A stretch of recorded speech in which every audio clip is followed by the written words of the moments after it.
आपकी स्क्रीन पर तस्वीर देखिए साथियों।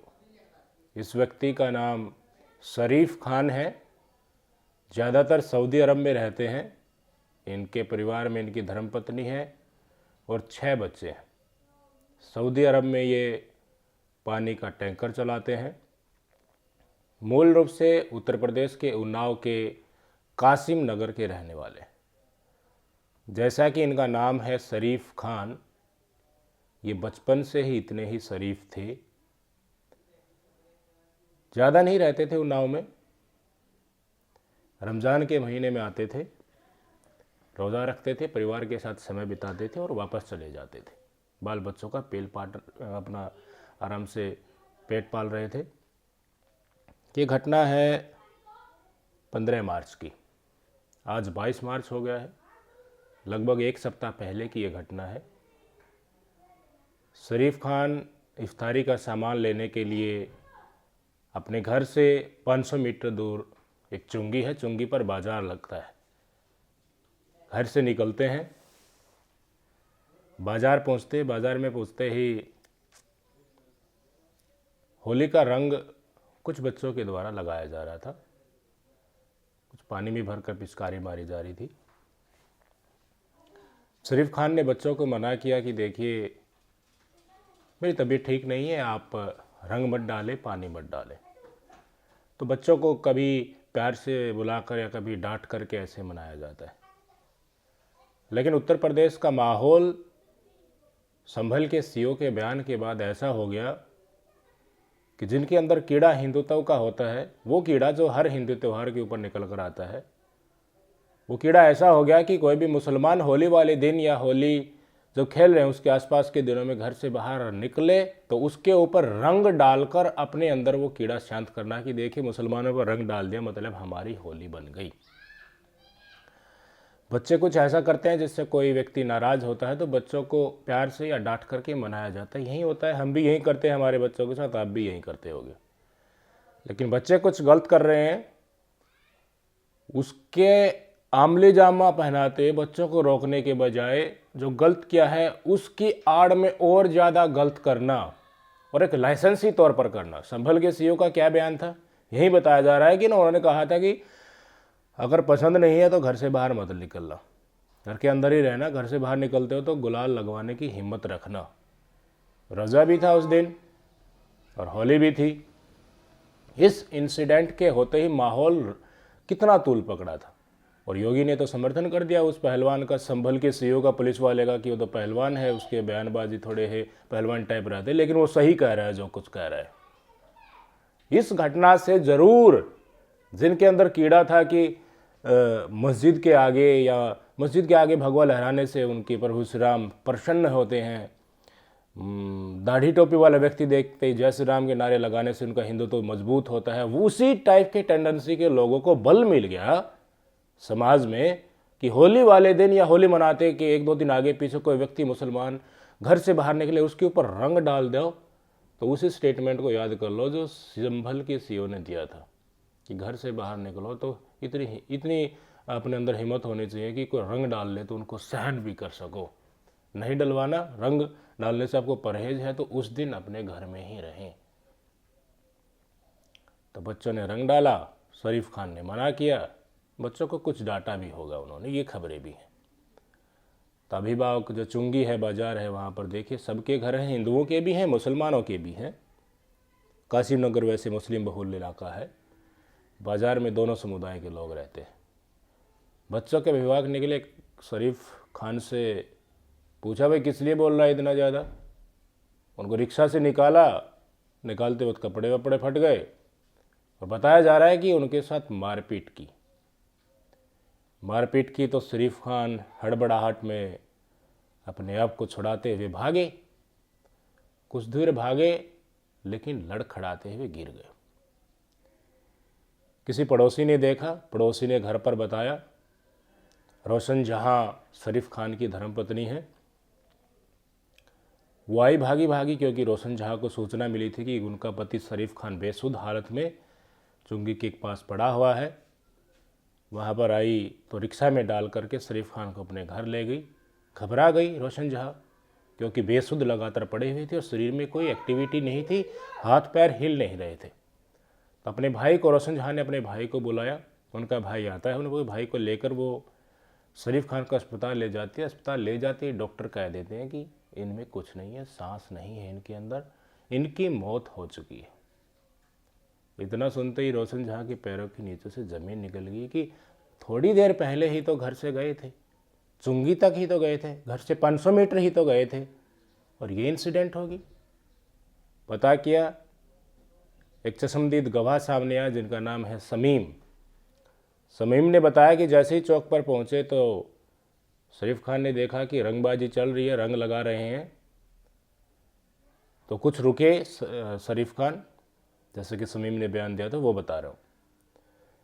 और आगे चले तो बच्चों को कहा कि रंग मत डालो, मेरे ऊपर रंग मत डालिए आप। मना किया, नहीं माने बच्चे, तो रंग डाल दिया। रंग डाल दिया तो बच्चों को कुछ बोला होगा कि भाई ऐसे नहीं करना, मैं कुछ मना कर दे रहा हूँ। तब तक अभिभावक निकल आए, उनके पेरेंट्स जो थे घर से निकल आए और गाली गलौज करने लगे। ज़बरदस्ती पकड़ करके उनको रिक्शा से बाहर निकाला।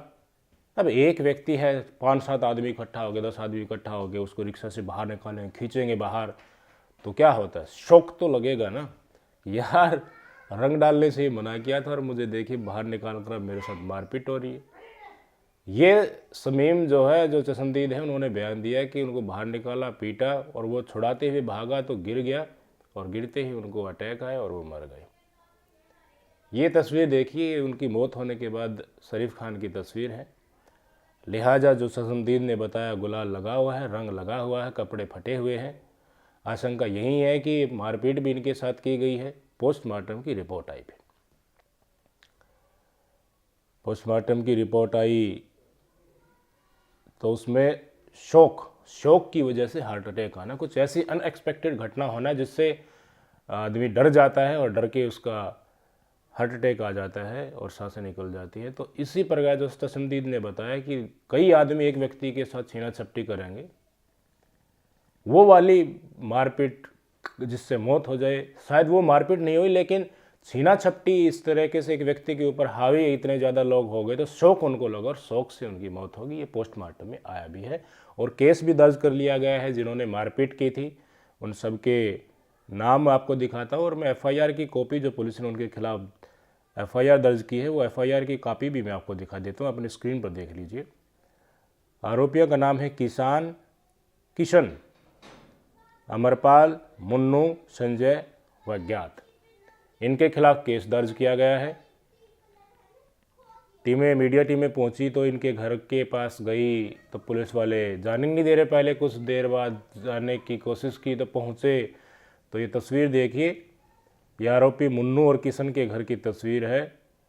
घर बंद है, भाग गए लोग, ये आरोपी भाग गए।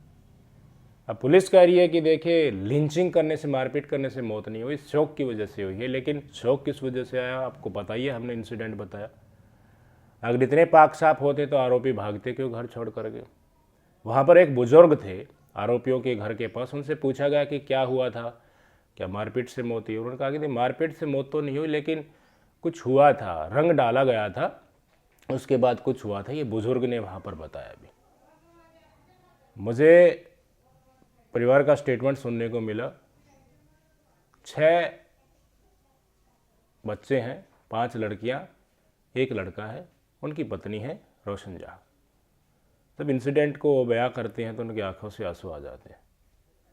अचरज होगा आपको जान करके, जब शरीफ खान को अस्पताल से घर लेके आया गया तो आसपास के लोग देखिए लास्ट राइट करने होते हैं, सुपुर्द खाक करना होता है, तो आसपास के लोग इकट्ठा हो ही जाते हैं। पुलिस वालों ने क्या किया, परिवार के ऊपर ही दंगा भड़काने का पर्चा दर्ज कर दिया। दंगा भड़काने का, आपत्तिजनक नारे लगाने का, दंगा भड़काने का नारा जिस परिवार का सदस्य चला गया, उसी परिवार पर उत्तर प्रदेश की पुलिस ने अगले दिन अखबार से परिवार वालों को पता चला कि दंगा भड़काने का आरोप। परिवार वालों ने कहा कि हमने किसी को नहीं बुलाया, लोगों में खबर फैली और वो अपने आप वहाँ पर इकट्ठा हो गया, हमने नहीं बुलाया किसी को।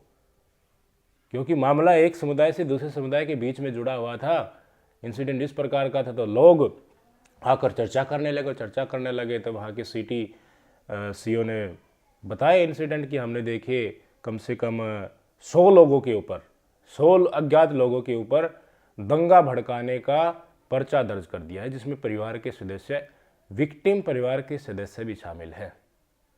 कितनी अचरज की बात है। इस उत्तर प्रदेश पुलिस के बड़े बड़े अधिकारी जो बयानात देते हैं, उनसे डोज पा करके समाज के लोग किसी को रिक्शा से झटके से उतारते हैं, डर जाता है वो व्यक्ति, शौक लगता है। उसके साथ ऐसा आज तक नहीं हुआ था, अनएक्सपेक्टेड हो रहा था, तो शौक लगना लाजमी था और हार्ट अटैक आ जाता है उसको और उनकी मौत हो जाती है। क्या पा लिया उस संभल के सीओ ने? बड़ा प्राउड फील कर रहा होगा, अब तो मज़े हो रहे होंगे कि देखिए हमारी सरकार की सह पर हम कुछ भी बयानबाजी देते हैं और उसका मतलब कुछ भी हो, राजनीतिक फायदा सरकार को पूछ रहा, तो इस बकलौली वाली जबान को लगाम देने में तनिक नहीं गुरेज करते। बड़ा प्राउड फील कर रहे होंगे। लेकिन कुछ चंद लोग हैं जो इस नफरत को परोसे हुए हैं, सींचे हुए हैं। आम हिंदू, राम, मुसलमान आज भी चाहता है कि सब भ्रातृत्व के साथ रहें। ये नशा जिस दिन उतरेगा ना और ऊपर वाले के दरबार में हाजिरी लगेगी तो पिछवाड़ा गीला हो जाएगा।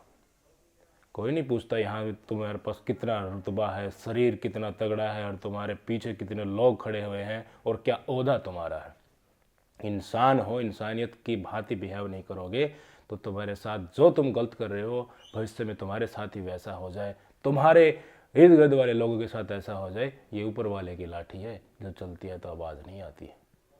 कौन है शरीफ खान की मौत का जिम्मेदार? और अचरज देखिए, नई कानून संहिता पिछले साल जुलाई 2024 से लागू हो गई। 2014 से 2018 तक मॉब लिंचिंग, जो जाति, नस्ल, धर्म के आधार पर की जाती है, जिसके तहत प्रावधान है 7 साल से उम्र कैद तक, मौत की सज़ा तक का प्रावधान है मॉब लिंचिंग में, जिससे डरे लोग कि धर्म के आधार पर या जाति के आधार पर आप अगर हिंसा करते हैं उसमें मौत हो जाती है। तो ये आंकड़े जारी करना होम मिनिस्ट्री ने बंद कर दिया। पुलिस ने पर्चा दर्ज करते समय कहा कि नहीं है, मॉब लिंचिंग नहीं है। हतोत्साहित किया जा रहा है होम मिनिस्ट्री से। 2018 के बाद 19, 20, 21, 22, 23 एनसीआरबी के द्वारा मॉब लिंचिंग के हेट क्राइम के आंकड़े जारी करना बंद कर दिया। एक्सक्यूज़ क्या दिया? एक्सक्यूज़ ये दिया कि भाई जो डाटा दर्ज होते हैं, रिपोर्ट दर्ज होती है, वो वास्तविकता से मेल नहीं खाते हैं, इसलिए बंद कर दिया। अरे मेल क्यों नहीं खाएंगे? आपको पता है इस तरह की आंकड़े न जारी करके आप एक हेट क्राइम को, मॉब लिंचिंग की घटनाओं को संरक्षित कर रहे हैं। मुझे बता दीजिए, अब शरीफ खान जो परिवार का इकलौता कमाने वाला व्यक्ति था, साल में एक ही बार आता था बेचारा, और नफरत के चलते वो मौत के घाट चढ़ गया। अब भागे जा रहे हैं आरोपी, कभी तो पकड़े जाएंगे। और परिवार वालों ने क्या बिगाड़ा है यार? परिवार वालों के खिलाफ, परिवार वालों में इतनी हिम्मत रहती है कि वो दंगे की प्लानिंग करें।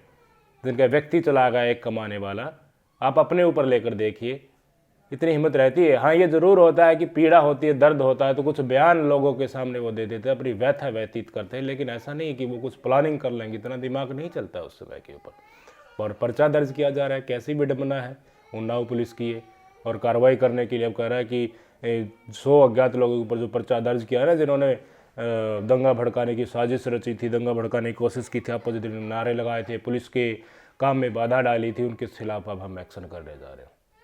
मुझे बता दीजिए, शरीफ खान को लौटाएगा कौन? शरीफ खान के पालन पोषण के लिए वो जो स्वयं मेहनत कर रहा था, वो मेहनत कौन करेगा? उनके बच्चों को पढ़ाएगा लिखाएगा कौन? शादी कौन करेगा? संभल का सीओ करेगा? आंकड़े में बयान तो उसने दे दिया। और उसी तरह की घटनाओं से प्रोत्साहित पाकर कुछ व्यक्ति, उनके अंदर का हिंदुत्व निकला और रंग डाल रहे बच्चों के समर्थन में आ गए और छीना झपटी शुरू कर दी, और जिससे व्यक्ति को अनएक्सपेक्टेड उसके साथ हुआ, शौक लगा, पोस्टमार्टम में भी आया और उनकी हार्ट अटैक से मौत हो गई। अच्छा बीचा आदमी था, 500 मीटर जगह पर गया था, सारी वारदात 10-15 मिनट में हो गई। क्या ही कर लोगे भाई? आज सोचने की ज़रूरत है कि छोटी छोटी घटनाओं से बड़ी घटना होने में तनिक भी देर नहीं लगती है। अब कई नेता कमेंट कर रहे हैं, नागपुर हिंसा में भी ऐसा ही हो रहा है, संभल में भी ऐसा ही हुआ। छोटी छोटी घटनाओं को बड़ी करके दिखाना, उसके परिणाम फिर लंबे अलग अलग नज़रिए से आते रहते हैं, तो फिर जो पीड़ित है वो बेचारा भुगतता रहता है, और जो दंगा करवाने वाले हैं, जो भड़काने वाले हैं, वो अलग अलग दिशा में चले जाते हैं। जो हो वो हो। ये है आज के दिन की सच्चाई। शरीफ खान, पड़ोसियों ने बताया, स्टेटमेंट लिया लोगों का कि बचपन से ही शरीफ था, किसी के साथ कोई रंजिश नहीं, कभी किसी के साथ कोई लड़ाई नहीं, प्रेम से रहने वाला व्यक्ति, अपनी रोजी रोटी कमा रहा था, विदेश में रहकर पानी का टैंकर चलाता था, भाई सऊदी में मजदूरी करता था, अपनी मजदूरी घर भेज देता था, बच्चों का लालन पालन हो रहा था। क्या बिगाड़ा था किसी का यार? गलतियां बच्चे करते हैं, हम छोटे थे, हम भी राह चलते व्यक्तियों के ऊपर पानी डाल देते थे, रंग डाल देते थे। लेकिन वो कहता था तो साथ में कोई बड़ा होता था, समझदार होता, वो कहता था कि देखिए बाइक से जा रहे हैं, पानी नहीं डाला, नहीं तो बाइक फिसल जाएगी, कुछ इंसिडेंट हो सकता है। लेकिन साथ वाले घर वाले ये कहें कि देखिए बाइक आ रही है, पहले ही पानी गिरा दो, नीचे मिट्टी गिरा दो और फिसल जाएंगे, ये वो, और जो जिसके ऊपर पानी डाल रहा है उसी के साथ छिड़ा छपटी, तो वो तो गलत है ना। बच्चों में समझ नहीं होती, मान सकते हैं, लेकिन बड़ों में तो होती है, उन्होंने तो संसार देखा है, दुनिया देखी है। तो क्यों छीना छट्टी करके किसी व्यक्ति एक साथ झुंड बना करके उसके ऊपर हमला कर लिया, अब झुंड में ही भाग लिए सारे। इतने मर्द थे तो रुकना चाहिए था ना, क्यों भाग लिए? अब घर छोड़ने की नौबत क्यों आ गई? कुछ गलत किया तभी आ गई ना। लौटा दोगे इस व्यक्ति को? अब कहाँ का हिंदुत्व का कीड़ा घुस गया ना, अब जेल में घुसाएगा वो हिंदुत्व का कीड़ा। शांत हो गया होगा, पूरी तरीके से शांत हो गया होगा। ये सच्चाई है मेरे भाई आज हमारे समाज की। हम हिंदुओं, हर मुसलमानों को, हर व्यक्ति को सोच लेना चाहिए कि ना तो इन राजनेताओं की माननी और ना ये संगठन जो बीच में आकर तांडव करते हैं इनकी माननी। किसी से सर्टिफिकेट लेने की आवश्यकता नहीं है। अपने दिमाग से सोचिए क्या करना है क्या नहीं करना है, नहीं तो इनके प्रभाव में आकर कुछ करोगे ना, कोई बचाने वाला नहीं है। अब बचा लो ना, इनको कौन बचाएगा? आदमी मृत हो गया, मौत होगी, उसकी सजा मिलेगी उन्हें, कोई नहीं बचा सकता। सोचना चाहिए पेरेंट्स को कि बच्चों की हरकतों पर किस तरीके से नज़र रखनी। नमस्कार।